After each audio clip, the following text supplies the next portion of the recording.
I never thought I'd hear those words from Lila, not in front of her friends, not like that. We were at a fancy restaurant, the kind you go to when you want to impress people, with dark wood, velvet seats, and overpriced wine. The type of place where nothing's real and everyone's playing a part. Lila loved it even more when her friends fawned over the setting, but I was just the accessory, the guy who never quite fit in. "Ethan," Lila said, lifting her glass of wine, her eyes glinting as she looked at me. "You're always stuck in your office, aren't you?" I forced a smile, trying not to let the words cut too deep. She smirked as if it was some private joke, and the whole table laughed lightly. I stayed quiet, unsure whether to respond or not. I knew her well enough by now to know what she was doing, positioning me as the quiet, invisible guy, the one she could make fun of in front of her friends. It wasn't the first time, and I had been letting it slide, but tonight felt different. "You're right," I said, my voice flat. "I'm usually working. Someone has to keep the tech stuff running smoothly." The room went silent for a beat. The laughter had stopped, and for the first time, I felt all eyes on me. Lila's friends were waiting for me to trip up. I leaned back in my chair, trying not to feel the sting of being made the joke. And then I saw him. Trey. The moment he walked in, I knew who he was. You don't forget a guy like Trey. The kind of guy who looked like he spent more time in front of a mirror than I did on my career. He had that athletic build, the tight shirt that showed off muscles I didn't have, and a smile that could sell anything. He strode up to the table like he owned it, his handshake firm, almost too confident. "Hey man," he said, extending his hand toward me. "Nice to meet you." I took his hand, gripping it tighter than I meant to. "Nice to meet you," I muttered, trying not to let the tension show. Lila was already talking over us. "Trey's been helping me with some projects," she said, her voice a little too sweet. "He's got the kind of insight that's, well, let's just say it's been invaluable." I fought back the rising wave of disgust. Insight. Right.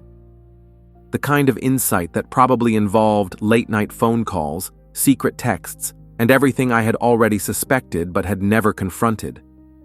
Trey's hand lingered on mine just a little too long, his smile not quite genuine, and my gut twisted. "So, what kind of projects are you two working on?"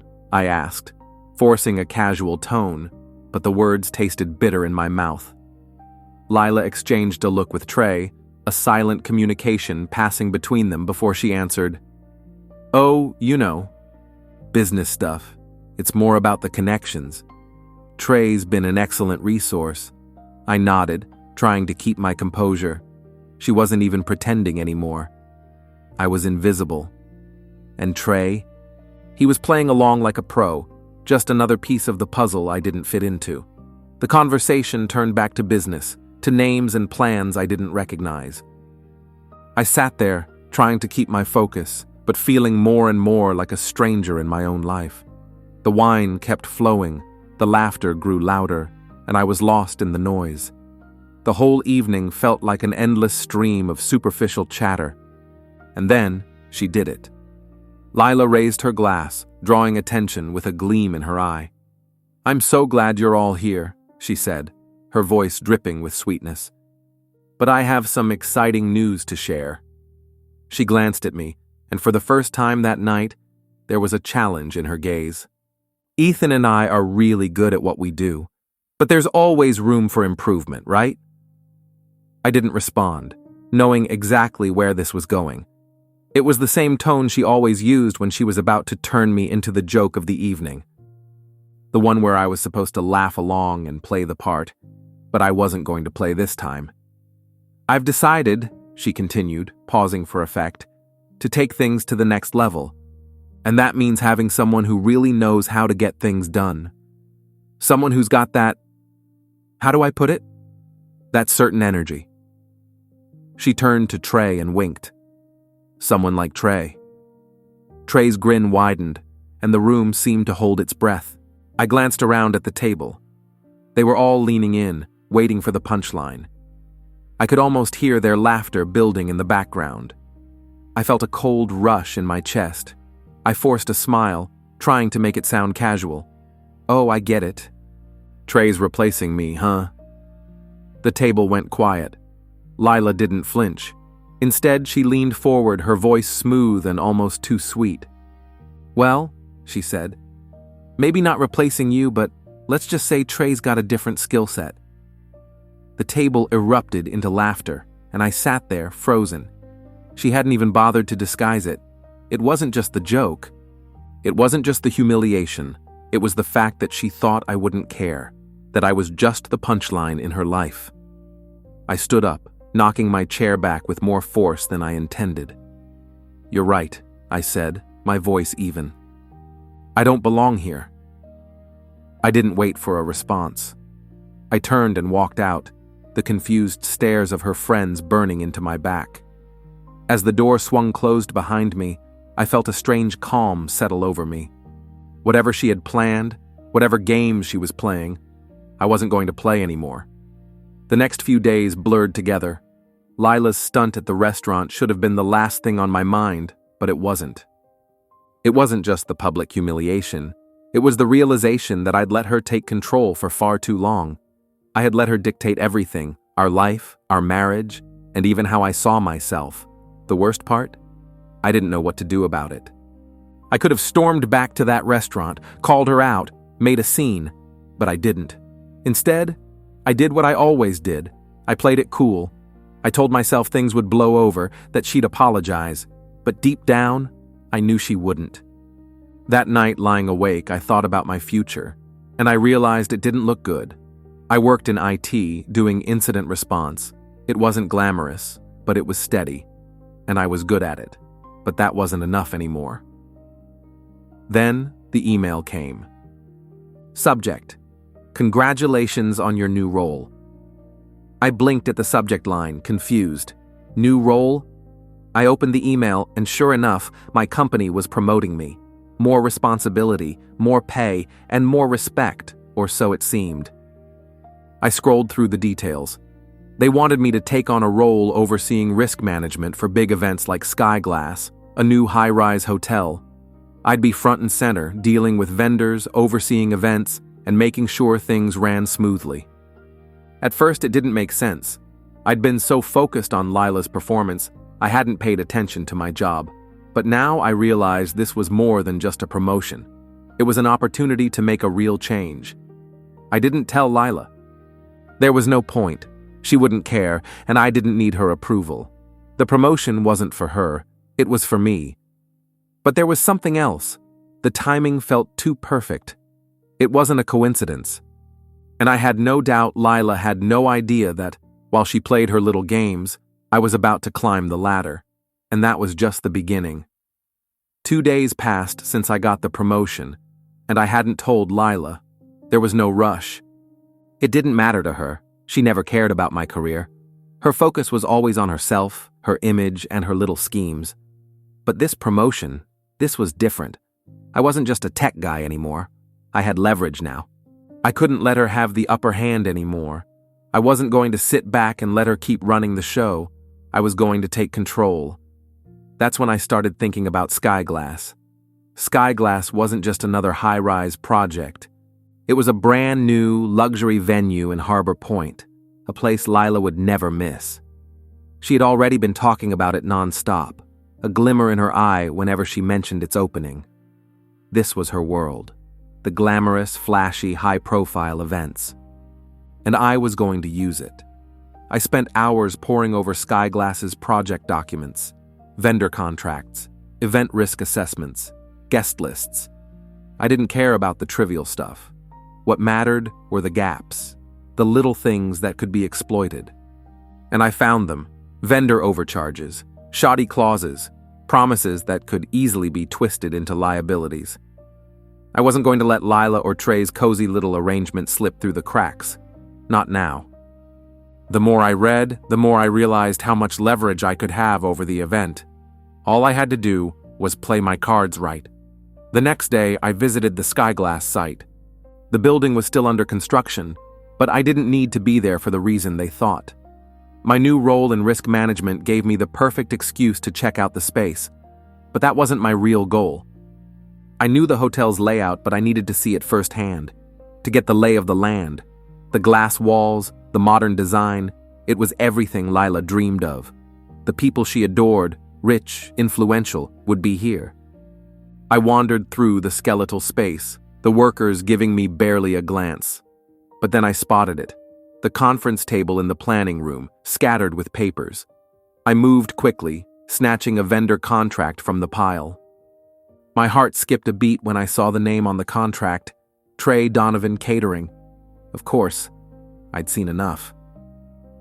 Lila had managed to sneak Trey into the event under the guise of a business deal. It wasn't surprising. It was exactly what I'd expected. I tucked the contract into my jacket and made my way back to the elevator. This was leverage, proof of Lila's double game. I had what I needed now. Over the next few days, I kept my distance from Lila, letting her think everything was fine. But inside, the wheels were turning. I wasn't just going to sit back and watch her wreck everything I'd built. She thought she could play me for a fool. Now, I was going to show her how wrong she was. The night was still young when I finally walked into the apartment, the weight of the contract still burning in my jacket pocket. Lila was already sprawled out on the couch, her eyes glued to her phone, the dim light casting shadows over her face. I'd been thinking about this moment all day, about how I'd approach it, what I'd say, and how far I was willing to go. But when I saw her there, so unaware, it became clear. I wasn't going to make it a dramatic scene. I didn't need to. "Lila," I said, my voice firm but controlled, breaking the silence. She barely looked up from her phone. "What now?" I didn't flinch. "We need to talk about the event, the Skyglass launch." Her eyes flickered over to me, then back to the screen. "We're not doing this tonight, Ethan." "I'm too tired." "No," I said, stepping into the room and standing in front of her. "You're too tired to explain why you're running Trey's catering for the launch, I take it?" At first, there was silence. She blinked, slowly processing what I had just said. Then, her face twisted into a smile. "I don't know what you're talking about." I reached into my jacket and pulled out the vendor contract, dropping it onto the coffee table between us. She stared at it, her eyes going from the paper to my face. I could see the panic flicker in her eyes. "Funny how I found this at Skyglass today," I said, my voice almost casual. "It's cute that you think you can keep things under wraps like that." Lila's jaw tightened, but she didn't move to touch the contract. She knew. I could tell. She was trying to figure out how much she could lie her way through this. "I thought you were done with him," I said. "But you're still getting him involved, aren't you?" For a long moment, she didn't respond. I could see the gears turning in her head, calculating. I wasn't sure what she was going to say, but I didn't care. I wasn't here to listen to excuses. I was here to make sure she understood the stakes. "You have no idea what you're talking about," she finally muttered, trying to regain control. "It's just business, Ethan." "You don't get it?" I chuckled. "Business, right. Just like the late-night calls were just business before." Her eyes narrowed, but she didn't challenge me.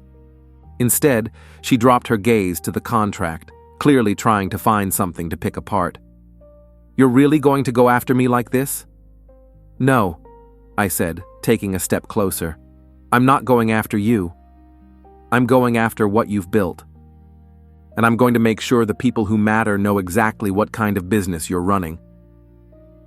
Her face twisted in frustration, but this time she stayed quiet. There was no anger, no defensive words. I'd caught her, and she knew it. "Listen, Lila," I continued, my tone shifting slightly. "I'm not your punching bag. I'm not your sidekick, and I'm not going to keep playing second fiddle while you laugh behind my back." She opened her mouth to speak, but I cut her off. "You should have known I'd find out." "I always do." I turned, walking toward the door, the contract still sitting on the table between us. "I'm going to make sure this event goes off without a hitch, but you're going to regret ever thinking you could play me for a fool." As I opened the door, I glanced back one last time. Her face was unreadable, but I could see the storm brewing behind her eyes. It wasn't over, not by a long shot, but neither was I. The following days were strangely calm, almost too calm. The kind of calm before something big happens, the kind that makes you feel like everything is on the verge of tipping. But I didn't mind it. It gave me time to think, to plot. Lila hadn't said a word about the confrontation, and I wasn't going to bring it up again. I didn't need to. I knew what I had to do now, and so did she. The first step was simple: dig deeper into Skyglass. The contracts were just the tip of the iceberg. There were always more layers to peel back if you were willing to look. I wasn't just going to let Lila's affair with Trey slip away quietly. If she thought she could use me as her punchline, then I was going to make sure the joke was on her. I spent the next few nights going over Skyglass's event planning documents. It wasn't as glamorous as Lila made it seem. The contracts were riddled with small discrepancies, vendor overcharges, shady clause revisions, and promises of preferential treatment that seemed a little too convenient. It was enough for me to start thinking about how to use it all against her. I was good at this, at noticing things that most people missed. There were strings to pull, and I was starting to tie them together. The next big move came when I had a chance meeting with Dwyer in the office. He had been my boss for years, a no-nonsense guy who always respected my work. He called me into his office that afternoon. "Ethan," Dwyer said as he slid a manila folder across his desk, "got a job for you. Skyglass launch is coming up, and we need you to take a more active role in managing the event risks. You've been doing great so far with the contracts and vendor management, but this is the big one. I'm putting you in charge of it." I paused, staring at the folder. "In charge?" "Yep, you've earned it," he said, leaning back in his chair. "I need someone I can trust. And with your experience, I think you're the right man for the job. Just make sure it's smooth sailing. Don't let anyone slip up." My mind was racing, but I kept my expression neutral. This was it. The moment I had been waiting for. The leverage I needed was mine, and now I could use it. "Got it," I said, standing up. "I won't let you down." As I left his office, I couldn't help but smile. This was my chance to turn the tables. I wasn't just managing risk now, I was controlling it. And the best part? I didn't have to lift a finger.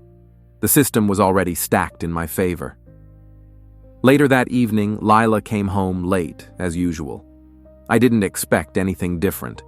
I was already sitting at the kitchen table, my laptop open in front of me.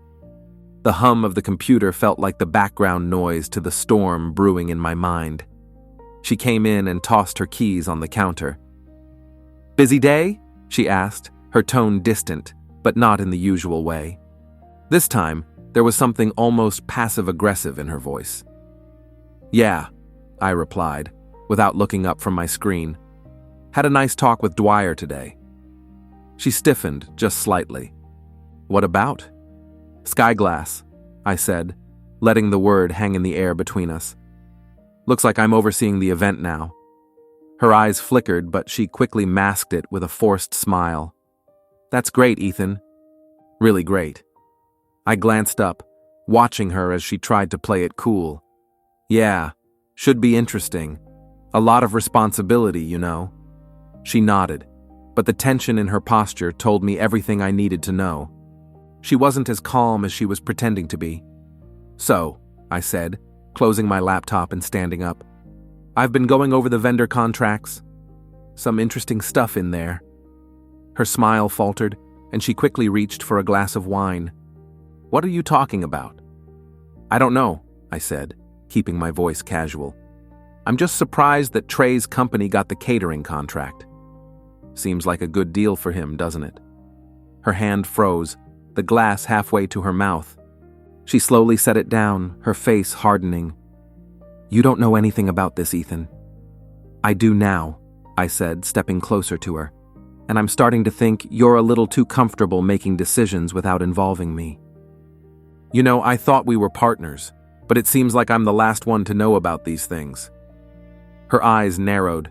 but she didn't respond. She didn't have to. The silence said everything. "Anyway," I said, turning away. "I've got a lot of work to do." Skyglass doesn't manage itself.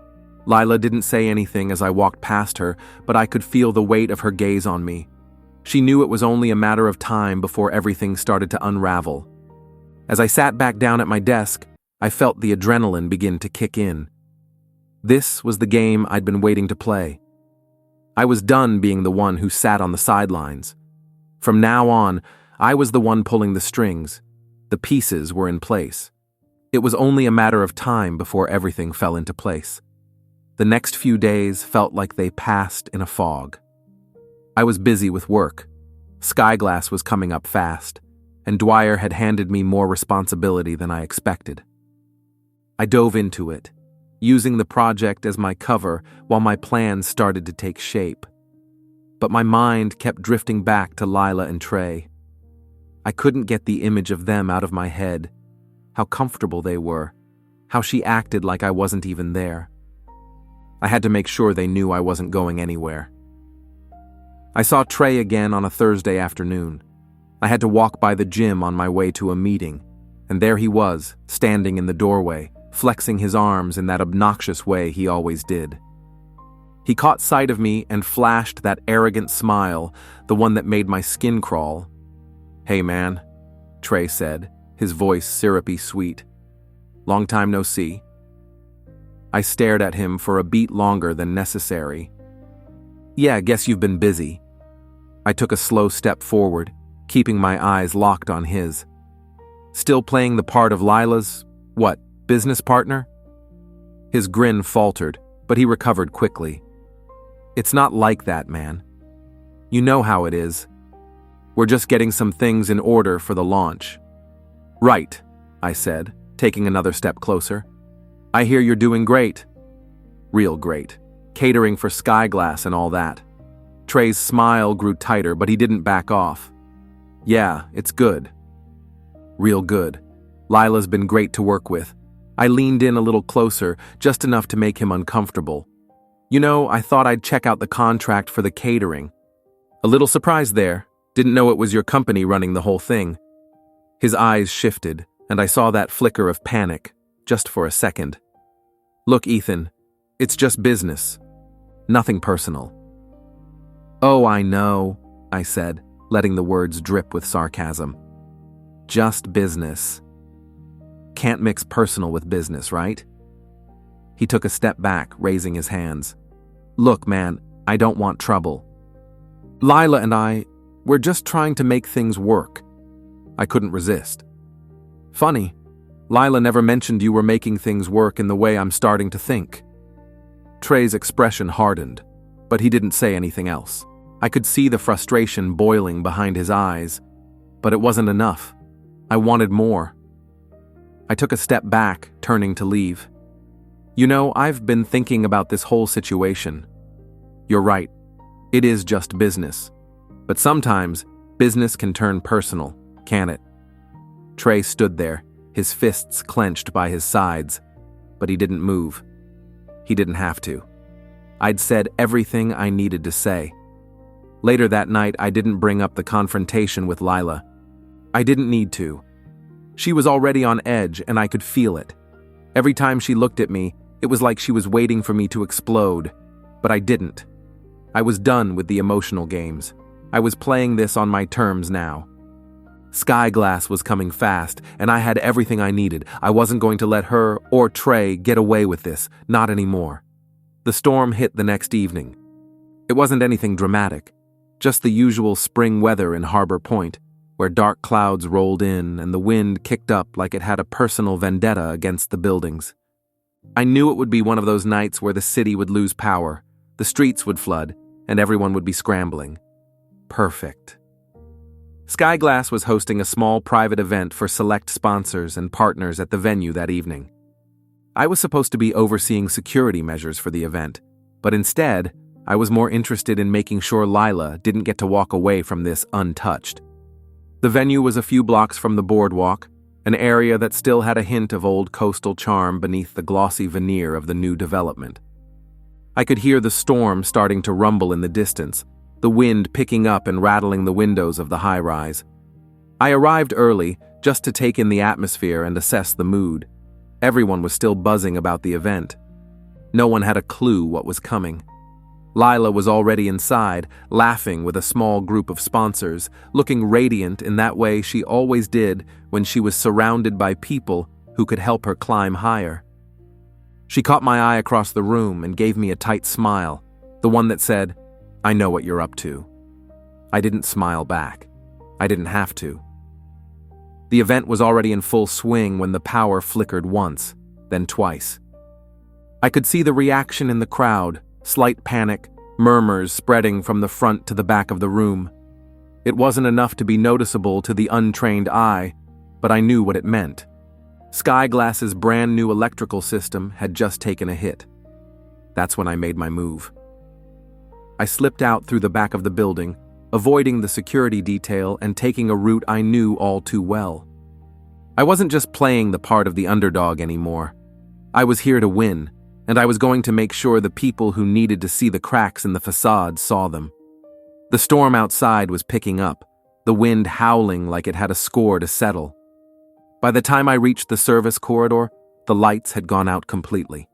The emergency backup kicked in, casting everything in a dim red glow. It was like walking through a nightmare, the sound of distant thunder mixed with the murmurs of panicked voices. I made my way to the room where the catering staff was scrambling to keep things under control. Trey was there, barking orders, trying to hold it all together. I could see the way the guests were reacting to the inconvenience, how much they hated being made to feel uncomfortable. But it wasn't enough. I wasn't just going to watch it fall apart from the sidelines. I approached Trey quietly, slipping past the staff and standing in his line of sight. He turned around just as I tapped him on the shoulder. He looked startled for a second, then scowled when he recognized me. "What the hell do you want, Ethan?" he snapped, clearly rattled.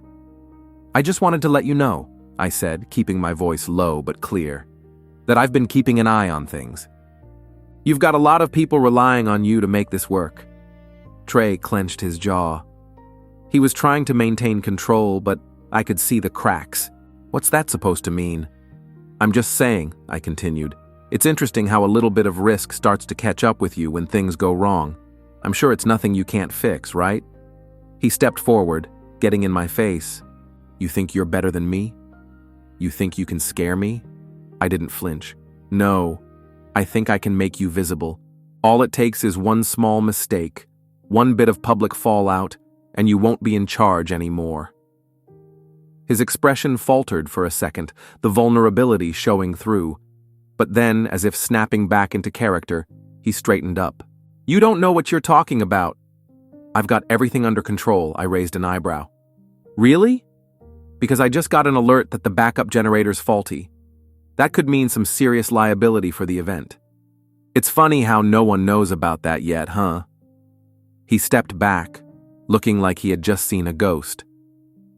"Don't worry," I added with a smile that didn't quite reach my eyes. "I'll keep it between us for now.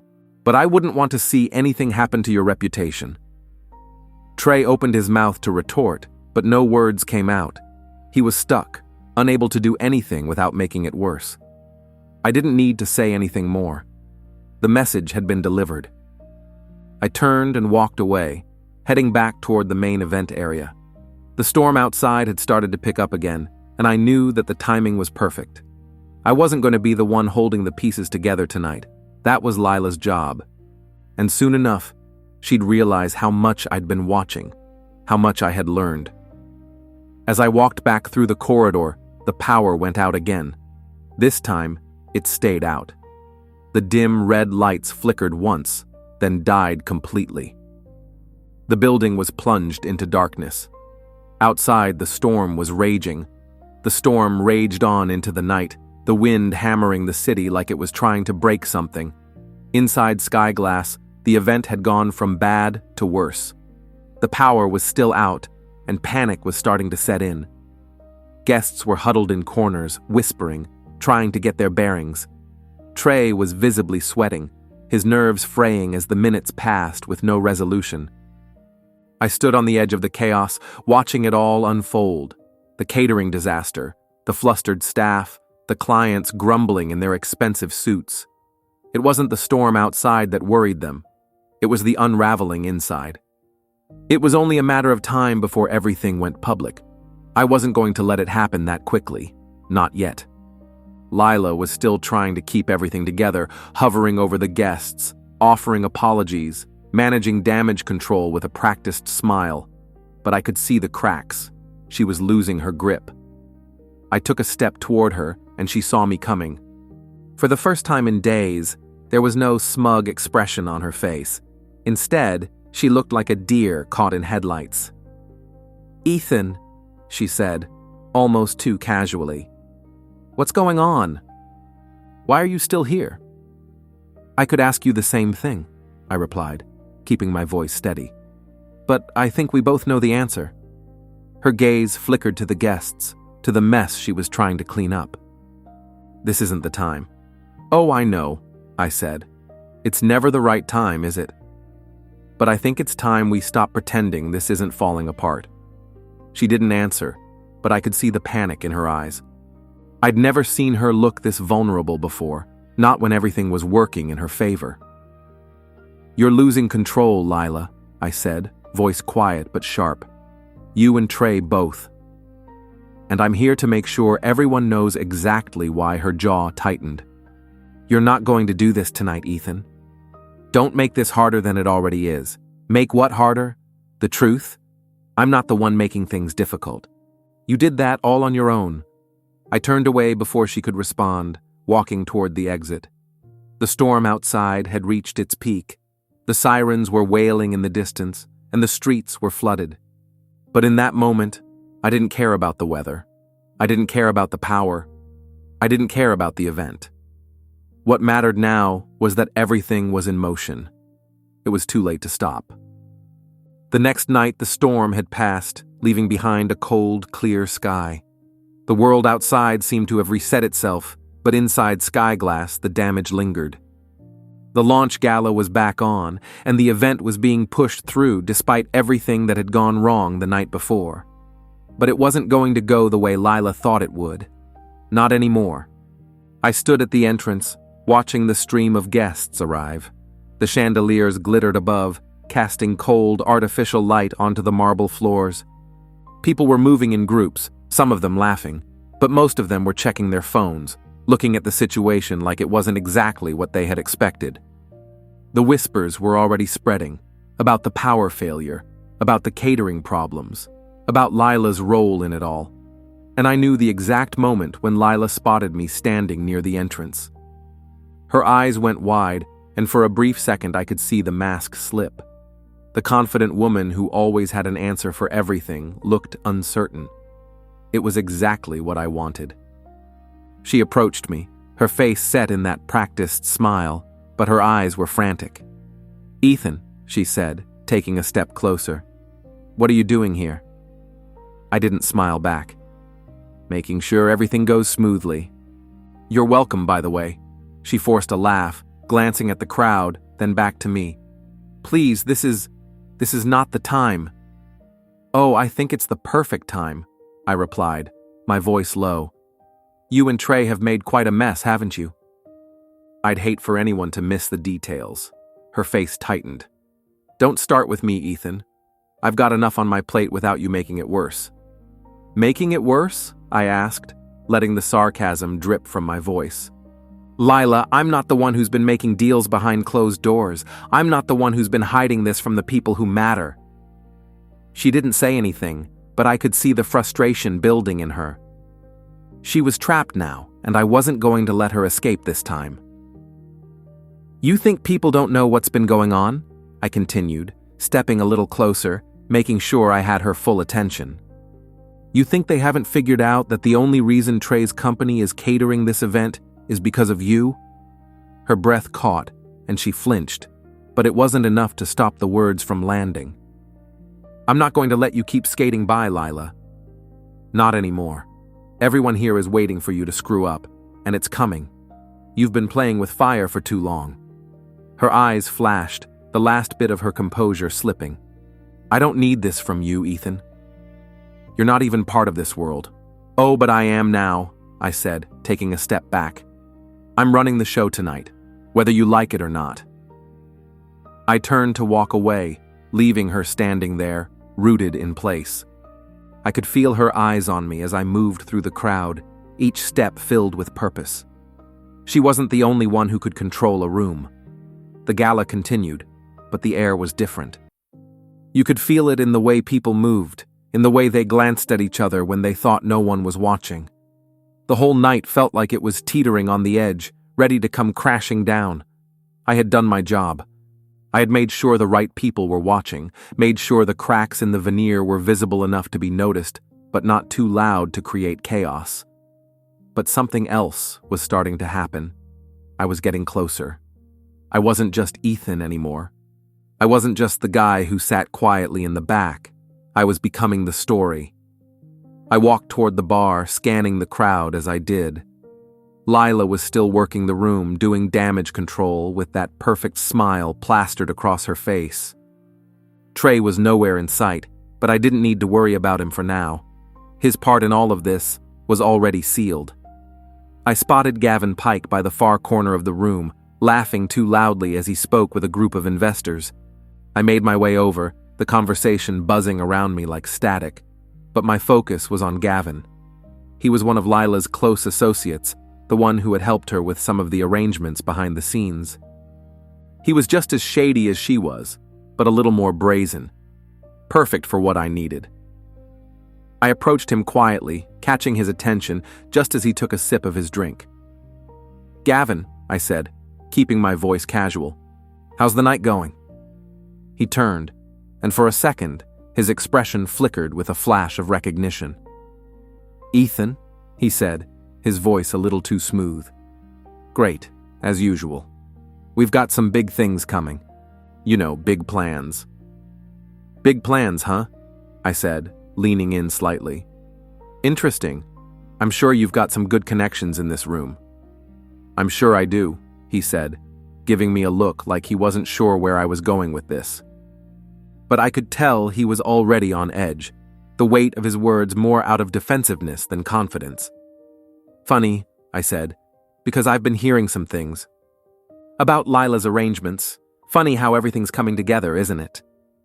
His smile faltered for a moment. "What are you talking about?" "I'm talking about the catering contract," I said, watching his face closely. "The one where Trey's company got the gig? I'm sure you're aware of it." He cleared his throat, suddenly looking uncomfortable. "That's not really any of your business, Ethan." "I think it is now," I said, my tone turning sharp. "Funny how your name came up in a few conversations I've been having. People are starting to notice the pattern. And let's just say, it wouldn't look good if certain things came to light." He didn't say anything for a long moment, and I could see the gears turning in his head, trying to figure out if I was bluffing or not. I wasn't bluffing. "I don't know what you think you're doing," Gavin said finally, his voice low and tight, "but you should drop it. This is bigger than you." I smiled, a small, cold smile. "I don't think so. This is exactly my business. And soon, it'll be everyone's business." I stepped back, leaving him standing there with his mouth slightly open, his mind racing to catch up with the reality I was about to drop on him. I didn't have to say another word. The seed had been planted. The tension in the room was palpable as the evening continued, but the cracks were starting to show. Lila could only smile and play her part for so long before the reality of everything she had been hiding started to seep through. The guests were still mingling, drinks flowing, but there was an undercurrent of unease. The whispers were spreading faster than I could have hoped, and I wasn't the one doing the talking anymore. I had done my part. Now I was just watching the fallout. As I made my way across the crowded ballroom, I spotted Lila standing near the pool, talking to a few of the sponsors. They looked tense, their polite smiles thin, and I knew what was going through their minds. They'd figured it out. They'd all figured it out. I watched her as she chatted, her voice just a little too bright, her movements just a little too controlled. She was trying to keep it together, but I could see the cracks, the sweat beginning to show beneath the perfect facade. She caught my eye from across the room, and for the first time that night, there was no smile. Just a sharp look that made it clear she knew exactly what I had been doing. I didn't move toward her yet. I wasn't going to make it easy. The storm outside had passed, leaving the air thick with humidity. The temperature inside was rising, and the tension was building. Guests had started to drift toward the pool area, drawn to the cool air and the calming sound of the water. I leaned against the bar, watching as the night unfolded.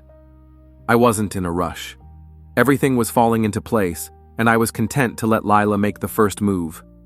She always did, after all. It didn't take long. She finally made her way over to me, her heels clicking against the marble floor. She was composed again, but I could see the nervous energy beneath her polished exterior. She stopped just in front of me, her hands clasped tightly in front of her. "Ethan," she said, her voice tight, "we need to talk." I raised an eyebrow. "I thought we were talking." "What's the issue now?" She looked around, making sure no one was listening. "You're making a scene. You're not supposed to be doing this." I leaned forward, lowering my voice. "You should have thought about that before you started all of this. You've been playing a dangerous game, Lila, and now people are talking. People who matter." Her eyes flashed with anger, but she didn't say anything. She knew. We both knew. "I didn't think you'd have the guts," she said, her voice barely above a whisper. I smiled, cold and sharp. "You didn't think I'd care, did you?" "But I do. I care a lot." She glanced at the pool behind me, the water rippling in the dim light. "What do you want from me, Ethan?" "Nothing," I said, my smile never faltering. "I just want you to know what it feels like to lose control for once." And with that, I turned and walked away, leaving her standing there, her face pale, as she realized there was no way out. The night had reached its peak, but the atmosphere felt wrong. Lila was on edge now, her composure slipping with every passing minute. I could see it in the way she moved, the way she glanced at people as if waiting for something to happen. She knew the walls were closing in, and I wasn't about to let her escape. The gala was winding down. The sponsors and guests had started to trickle out, their polite smiles barely masking the tension that had settled over the event. Lila was still holding on, trying to save face, but she wasn't fooling anyone anymore. The storm that had been brewing all night had finally caught up with her. I had everything I needed. The contracts, the vendors, the guests who had seen it all, the whispers that had grown louder as the night wore on. And all the while, Lila had been the puppet master. Until now. Now, I was the one pulling the strings. I watched her approach, her footsteps measured, the mask still in place, but her eyes betrayed her. She knew what was coming. "I need you to stop this," she said, her voice tight with frustration. She wasn't asking. She was demanding. But I wasn't going to back down. "You don't get to make demands anymore," I said, my tone cold. "Not after everything you've done. Not after everything you thought you could get away with." She shook her head, her expression faltering. "You're destroying everything." I took a step closer, making sure she understood the weight of my words. "No, Lila. I'm just making sure the truth gets out. Everything you've built, everything you've done is crumbling. You've been playing games, and now you're going to pay the price." Her breath caught, and for a moment, she looked like she might crumble. But then, as quickly as the vulnerability appeared, it was gone. She straightened up, her eyes hardening. "You think you're some kind of hero, don't you?" "No," I replied. "I think I'm the person who finally sees things clearly." I turned, walking toward the exit, the weight of the moment pressing down on me. As I passed the doors leading to the terrace, I glanced out at the marina. The water was calm, the lights of the city reflecting off the surface. For a brief moment, it felt like everything had paused, like the world was holding its breath, waiting for what was coming next. but I knew there was no turning back now. I had done what needed to be done. Lila's world, the one she had built with lies and manipulation, was crumbling before her eyes, and I was the one who had made it happen. As I stepped out into the night, I glanced at my phone. The notifications were flooding in, messages, emails, updates. It was all happening. The truth was out, and just like that, it was over. Lila had lost. I didn't need to say goodbye. I didn't need to make a scene. I just walked away, leaving her behind, the cold wind carrying the sound of her last futile words. The end had come. The game was over.